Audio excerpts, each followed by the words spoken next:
Mental health in the federal workforce. What can I do? Hi, I'm Anupa ERGs, and I want to welcome you to this important program, Mental Health in the Federal Workforce. What can I do? We in the federal government are committed to fostering supportive, equitable, inclusive, and accessible workplaces for all workers, including those with disabilities, whether those disabilities are visible or not. This, of course, includes people with mental health conditions, people like me.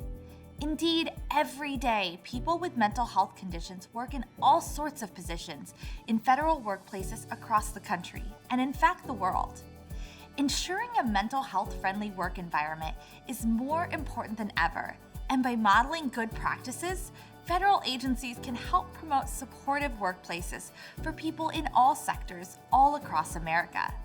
In the federal workforce, we show our commitment to fostering mental health-friendly workplaces in a number of ways. For instance, we work to raise awareness by educating employees and managers about mental health conditions and by working to reduce stigma. We also ensure workplace accommodations and other supports are provided to enable people with mental health conditions to perform their best. And then there's employee assistance, which most agencies offer through employee assistance programs, or EAPs. And very importantly, we provide access to behavioral mental health and substance abuse treatment through our employee health plans. In this video, we're going to take a deeper dive into some of these tools and talk about the roles that all of us across the federal government can play in promoting a mental health-friendly workplace, whatever our position, because it's up to all of us. Mental health and the federal workforce. What can managers and supervisors do? If you're in the role of a manager or supervisor, there's a lot you can do to foster a mental health-friendly workplace for yourself and for others. Let's take a closer look at some of those promising practices. I'm Lou Orslane. I work for the Office of Disability Employment Policy at the U.S. Department of Labor. My name is Allison Sutton-Levy, and I work for the U.S. Access Board. People with mental health conditions may be entitled to reasonable accommodations. It's important that we ensure that all people, regardless of whether or not their disabilities are obvious, have reasonable accommodations that allow them to perform their essential job functions, just as anyone else can. A reasonable accommodation is a modification to any policy or the way in which a job is done. It could be an addition of assistive technologies that will allow a person to perform their essential job functions, or it could be a modification of a policy such as leave or perhaps teleworking as a reasonable accommodation when perhaps that's not an option available to other employees. It's really an option, flexibilities that allow a person to do their job. Some of the things that we think of most often in terms of accommodation is workplace flexibility, which means changing someone's schedule. So for instance, if someone has a mental health condition and they have a medication change, then we can change their schedule after their medication change till they adapt to that medication. So if there's a 9-to-5 job, and generally people are required to be in the office during a specific period of time, and a person needs to attend some kind of mental health counseling or support or even a medical appointment, they may ask for reasonable accommodations to alter the work schedule to help accommodate their mental health condition. That's just one example. Accommodations contribute to a mentally healthy workplace because they provide the supports that employees need in order to be productive and do their best in the workplace. All people with mental health conditions do not necessarily need accommodations, and some people need them just periodically. It's important when someone discloses a mental health condition that you really don't diagnose someone. That's not the role of a manager or supervisor. The role of a manager or supervisor is really to listen to that person, understand if it's stress or if it is related to perhaps a mental health condition, and then provide the resources and referrals for them. Besides reasonable accommodations, managers can refer employees to the Employee Assistance Program. It's a great free resource to all employees. It includes a toll-free number, and depending on the agency, there may even be a counselor on site to assist them. And employees can receive, in general, a whole series of free counseling sessions that may be managed remotely or in person, depending on the person's preferences and geographic location. This is a really important topic for managers and supervisors to understand. because they're in the position of reducing stigma in the workplace. And if we really want to create mentally healthy workplaces, then reducing stigma is the first thing that we need to address. Mental health in the federal workforce. What can coworkers do? This next section of our video explores what all of us can do as colleagues and coworkers to help promote a mental health-friendly work culture. I'm Natalie Vini with the Office of Personnel Management. My name is Oli Cantos, and I am with the U.S. Department of Education. There's a spirit that's involved here with regard to how to accommodate people with mental health conditions, and it essentially surrounds the need for all of us to have the philosophy that regardless of what disability we may have, or whether someone even has a disability or not, that we are all here for one another in a spirit of team partnership to support one another the way any of us should. As a coworker, if a colleague shares that they're going through a mental health situation or having difficulty performing in the workplace, there are lots of things to do. Be collaborative, listen, start with listening, and then share the resources that your organization has that can support them as they navigate how to deal with these new or sometimes pre-existing or long-term conditions in the workplace, in the present workplace, which is a lot different than what we've been going through over time. Being a supportive coworker is a part of an inclusive work environment. And psychological safety in the workplace is important. But you're not a doctor. You don't know what their condition is or how to treat it, but you do know if it's affecting their performance as a teammate. Coworkers should not act as a therapist when someone discloses a mental health condition. It's important also that any information that's shared by the coworker is confidential and should be kept that way. That person is taking you into their confidence for support and assistance, and all of that is key for an inclusive workplace culture, key to employees supporting one another. Share the resources that are available, employee assistance programs, there's employee resource groups. Agencies have lots of resources to help individuals as we all go through our workday. For all of us as coworkers, whenever we find that a person has a mental health condition, however way we learn about it, it's important for us to show support for that individual by offering to be of help in whatever way they can, but without stigmatizing the person by making assumptions that the mere existence of a mental health condition necessarily means that a person will behave or act in a certain way. So it is important for coworkers, in the same way that it is for employers, to work with people individually and to see how they can be of support generally. Because whether a person has a mental health condition, it's still important for colleagues just to be there for one another. Coworkers have a significant role in ensuring that the workplace is mentally healthy. And part of that role really is the destigmatization of mental health conditions.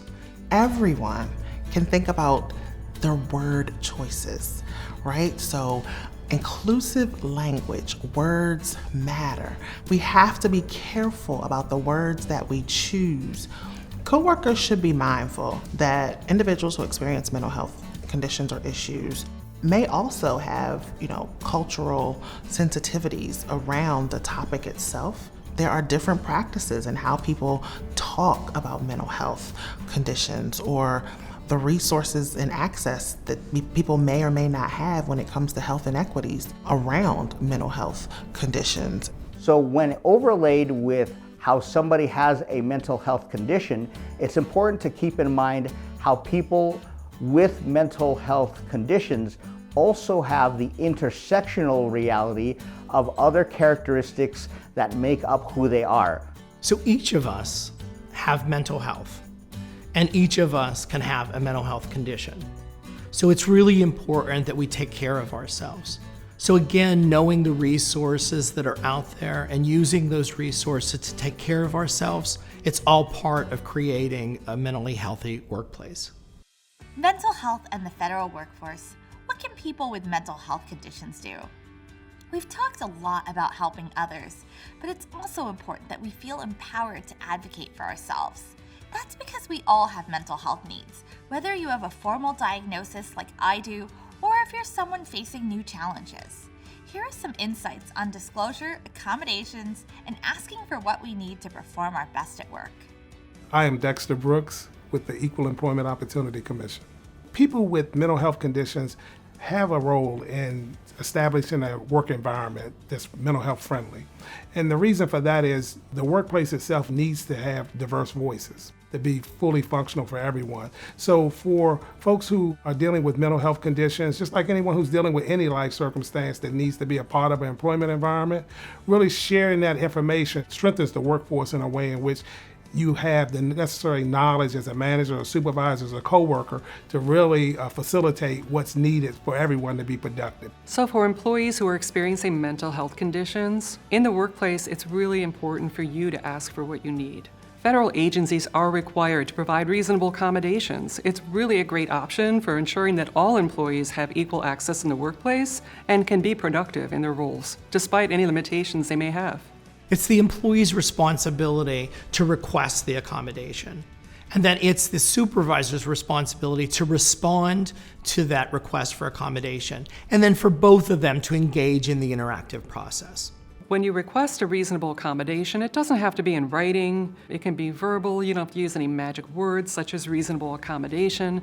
You should probably refer also to your agency's specific reasonable accommodation policy and procedures, because that gives you the roadmap for following through with what you need to do as an employee by potentially providing medical documentation. We know that mental health conditions are non-obvious. It's not like having a missing limb or using a white cane or relying on an interpreter. You need to provide a little more information so other people can understand more about what your needs are and how they can support you. Federal agencies, as part of the reasonable accommodation process, can request medical documentation to support your request. That documentation, once submitted by the individual, is to be kept confidential, separate from personnel files, as part of the process singularly. It's not to be used in any other way, in any other personnel process. Federal employees are invited when they're onboarded to provide information about their mental health condition and disabilities at large. So during the onboarding process, as their human capital folks are bringing them in and having them sign various forms for benefits, health, they get certain demographic forms. And one of the key forms is FF's 256, which employees are then asked to voluntarily disclose their disabilities, whether it be physical or mental. But throughout employment, employees have the opportunity to modify, because one of the things that we know about disability is not stagnant. There are different times in a person's life that they may encounter different situations. So employees have the opportunity to go in at any time to update their self-identification and provide new information or expansive information. Self-identification information gained from federal employees is kept confidential. It's kept and used in an aggregate format so the government can actually do some assessment of what are the different populations of individuals with disabilities and the types of services we need to provide them. Federal agencies have an affirmative responsibility to know who's in our workplace, to make sure that we are providing the resources and budget and allocating those resources and budget to employ individuals with disabilities. So it's really important that employees participate in voluntary self-identification to make sure that agencies can make the right commitments and choices in ensuring an inclusive culture. Another thing that is important is that if people with mental health disabilities choose to self-identify, they may come together with fellow people with disabilities through what are called employee resource groups, or ERGs, that are organized in different agencies across the federal government. And the great thing about ERGs is that they provide a sense of support and facilitate an opportunity for people with different types of disabilities to exchange information and ideas regarding how best to operate in the workplace. As a federal agency, it's really important for us to make sure that we have representation of various people, including those with disabilities. It's really important for our workforce to reflect the people we work for, and that's the American public. We hope this video has provided some helpful guidance on ways to promote a mental health-friendly federal workplace. Remember, there are numerous places that can help you raise awareness, combat stigma, and seek mental health assistance for yourself or others. These include your own agency's Employee Assistance Program, the Job Accommodation Network, which you can find online at askjan.org. That's askjan.org. The Employer Assistance and Resource Network on Disability Inclusion, which you can find at askearn.org. That's ASKEARN.org. And the Campaign for Disability Employment, whose website is whatcanyoudocampaign.org. That website features links to a number of workplace mental health resources and awareness building tools. Most importantly, if you or someone you know is in crisis, free and confidential 24-hour support is available through the 988 Suicide and Crisis Lifeline. Simply call or text 988. Thanks for being a partner in our pursuit of a mental health-friendly federal workforce, because we all have a role to play. The Campaign for Disability Employment and Office of Disability Employment Policy at the U.S. Department of Labor wish to thank our partners at the Equal Employment Opportunity Commission and Office of Personnel Management, as well as the U.S. Department of Education and Access Board for contributing their time and expertise to this video.